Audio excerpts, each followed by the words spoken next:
Bom dia! Estamos de volta aqui com mais uma edição ao vivo do programa Urban View, um programa que tem produção, uma iniciativa da empresa Urban Systems. E hoje nós estamos aqui, eu, Caetano, diz bom dia pessoal. Bom dia pessoal. Bom, assim como nas outras quartas, excepcionalmente não na quarta-feira passada, vocês devem ter percebido que não teve o programa Urban View. Hoje a gente está aqui com uma convidada que é bastante especial, é um programa que é uma consequência de um programa especial que nós tivemos, que foi o Urban View Debate, que foi no dia 8 de setembro.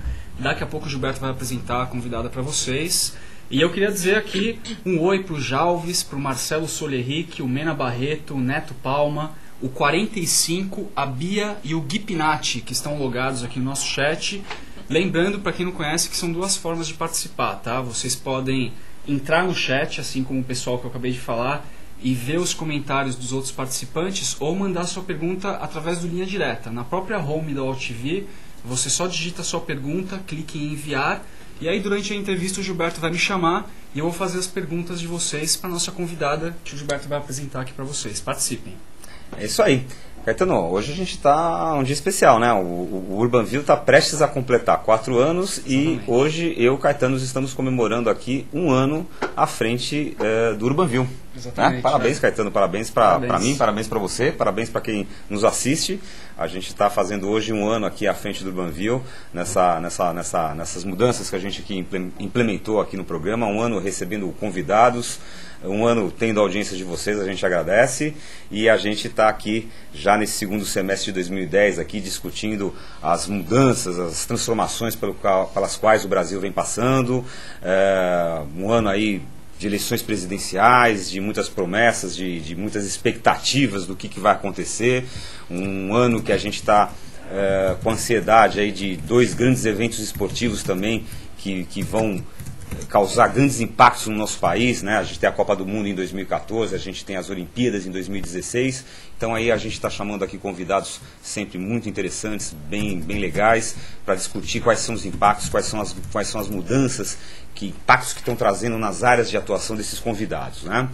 E um tema que a gente tem debatido bastante aqui no Urban View e também no programa de rádio que o Tomás Assunção, presidente da Urban Systems, participa lá na Rádio Brasil 2000 FM, que é o programa Elas e Lucros, é o desenvolvimento das cidades, né? O que o crescimento econômico brasileiro, o que esses grandes eventos esportivos, o que esse ciclo de prosperidade que o Brasil está vivendo hoje está impactando no desenvolvimento das cidades. O que a gente vê é o seguinte: quando as transformações urbanas, né, elas são planejadas pelo poder público e tem um auxílio de profissionais especializados e uma participação mais ativa da população que é impactada por essas mudanças, essa população é beneficiada de uma forma muito melhor, de uma forma muito mais clara e melhora de uma forma muito mais uma forma muito maior, digamos assim, a qualidade de vida de toda a cidade. Agora, nem sempre toda a sociedade tem consciência de como sua vida pode ser modificada, pode ser impactada por planos feitos à sua revelia. Na verdade, não é comum que a população se envolva nos planos feitos para a cidade em que ela vive, na cidade em que ela mora. Então, para explorar esse tema no programa de hoje, a gente escolheu como nosso olhar da semana, que eu vou pedir para o Henrique, o nosso diretor, colocar aí na tela, o seguinte olhar da semana: planejamento urbano, como incluir a sociedade civil nas transformações urbanas contemporâneas. O que a gente quer discutir hoje é o seguinte: por que os brasileiros participam tão pouco do planejamento das suas cidades? A gente quer descobrir que cidades dão exemplos positivos e negativos de urbanização. Como o desenvolvimento de centralidades equilibradas podem melhorar a qualidade de vida das pessoas. É possível desenvolver projetos de urbanização sem excluir parte da população? Para responder a estas e outras perguntas, a gente convidou para esse Urban View a Nádia Somek. A Nádia Somek participou conosco do nosso debate especial que a gente teve aí algumas semanas atrás, o Urban View especial, que juntou aqui com o UOL-TV Debate. Nádia Somek, bem-vindo ao nosso programa. Obrigada do convite, Gilberto, e alô para todos aí que estão nos assistindo. Legal, a Nádia Somek, ela é mestre e doutora pela Faculdade de Arquitetura e Urbanismo da USP, Universidade de São Paulo. ela foi presidente da Imurb, da Empresa Municipal de Urbanização de São Paulo, no período de 2002 até 2004, onde coordenou, entre outros projetos urbanos, o Programa de Reabilitação da Área Central de São Paulo.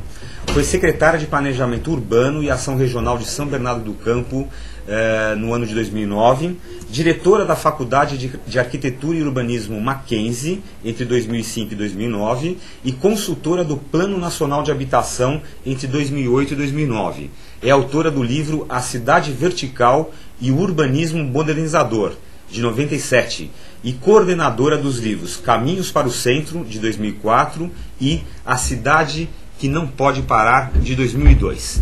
E para começar a nossa entrevista com a Nádia, eu vou chamar o quadro De Olho na Frase, que hoje traz uma afirmação do Tomás Assunção, que é o presidente da Urban Systems e outro grande especialista em planejamento urbano.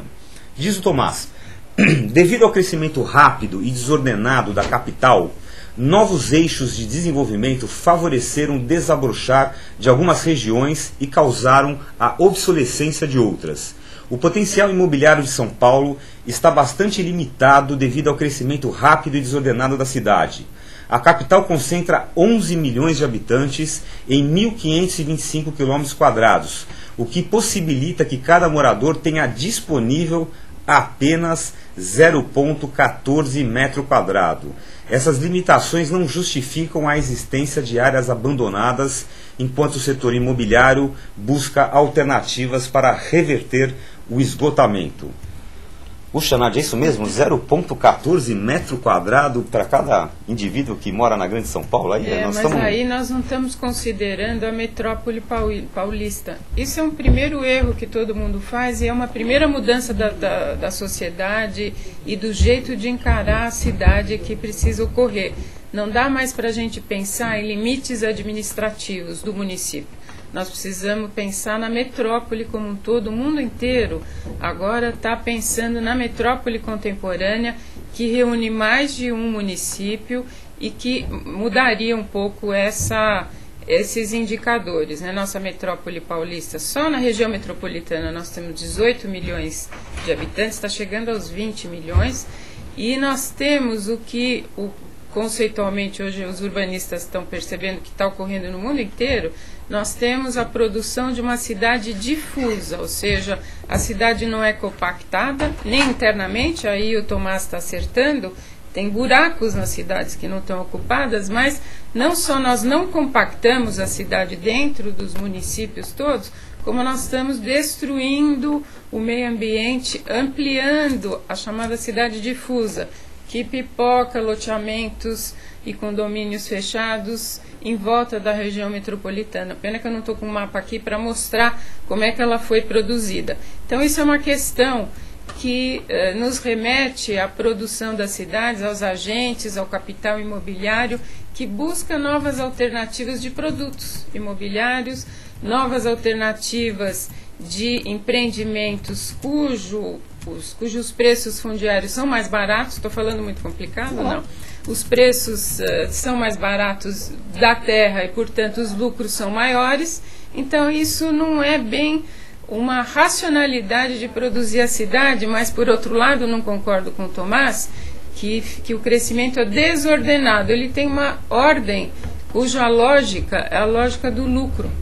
Então, isso que nos faz... Mas também, quer dizer, o ideal seria que, digamos, dentro do... Aí pergunta de leigo aqui, ela obedece uma lógica do lucro, mas não deveria obedecer só esta lógica do lucro dentro de um conceito de planejamento urbano. Não deveria, mas é o que ocorre é a lógica da obediência em primeiro lugar e principalmente ao lucro. Isso. Mas falta então aí o planejamento urbano. E aí, concordando com ele, houve a obsolescência, por exemplo, aparente do centro da cidade, mas não foi um abandono de todas as classes, porque hoje no centro da cidade passam 2 milhões de pessoas. Né? Eu brinquei com o prefeito de Buenos Aires tem 3 milhões. Eu falo, passa quase uma Buenos Aires por dia no centro da cidade de São Paulo. Então isso é uma coisa que mostra que o centro não precisa ser revitalizado, como as pessoas sempre usam essa palavra de forma inadequada. O centro tem muita vida. O que aconteceu é que as elites foram se deslocando porque o capital imobiliário produziu novas centralidades.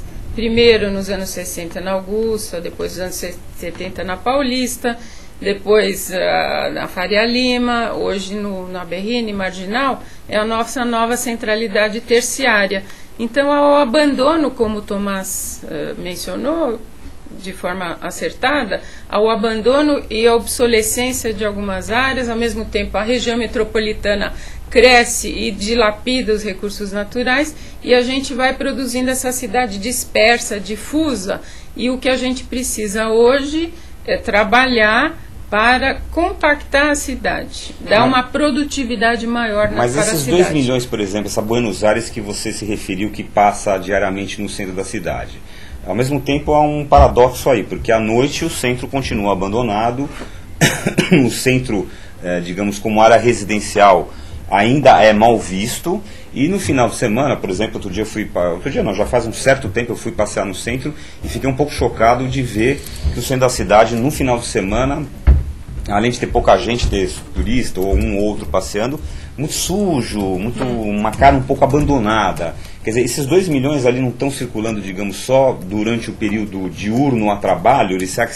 esses 2 milhões não teriam que, digamos assim, entre aspas, estar mais fixados ali no centro da cidade? Nem me fale desse assunto, porque eu coordenei um programa bastante complexo que propôs mais de 130 ações para reconstruir o centro de forma coletiva, dentro de um projeto coletivo.